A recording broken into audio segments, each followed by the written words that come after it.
Hey y'all, cooking, cutting up, keeping it real. This is another oldie but goodie, Nancy's mac and cheese. The key to this, in my opinion, is to mix it up a couple hours before you put it in the oven, and it softens the noodles, just so you know. Okay, I'm gonna start with a 13 by 9-inch Pyrex dish, and I'm gonna pour into this 1 stick of melted butter. This is a great recipe to take somewhere, to a cookout, to someone in need, whatever, or just as a side dish. And we're gonna have this as a side dish tonight with pinto beans, smoked sausages, and fried cabbage. Anyway, 4 cups of milk, and I'm gonna put 1 egg in here and stir it up.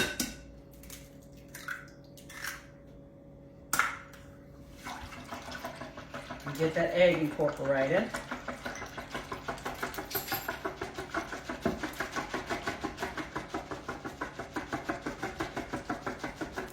Now, I'm gonna take 16 ounces, I'm stepping on the dog's toy, 16 ounces of raw, uncooked macaroni noodles. I have elbow macaroni, I think it's from Walmart, and I've already used half a box of it, of the 32-ounce box. So this is the other half, 16 ounces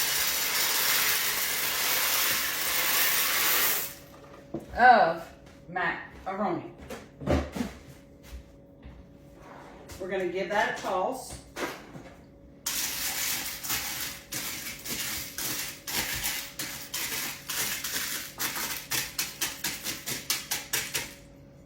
Okay. To this milk and egg, I'm gonna add some salt and pepper, and that's to your taste. I'm gonna add about a teaspoon of salt and pepper. And I'm gonna add 2 teaspoons of dried mustard.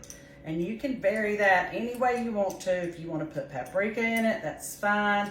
You do need to make sure it's 4 cups of milk so that it'll have plenty of moisture when you bake it. Because this goes into a 350-degree oven for 50 minutes to an hour. And you'll know when it's done because it'll be brown on top. Anyway, so 1 egg, 4 cups of milk, salt, pepper, and dried mustard to your taste. I'm gonna pour that over the top of these noodles.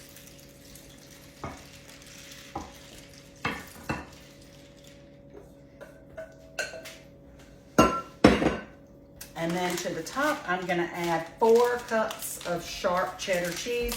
I have Tillamook, that's what I love to use. You can use whatever kind of cheese you want as far as the brand name goes, but I do recommend a sharp cheddar. It's good in this recipe. But if you're a mozzarella person and want to mix that in, that's fine too. But 4 cups of some kind of cheese. No ma'am, this is not for you. Not for you, girlfriend.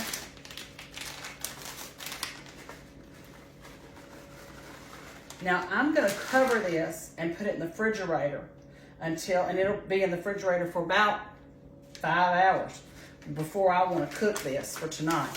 But that is how I put together Nancy's mac and cheese. I'll post some pictures. Give it a try.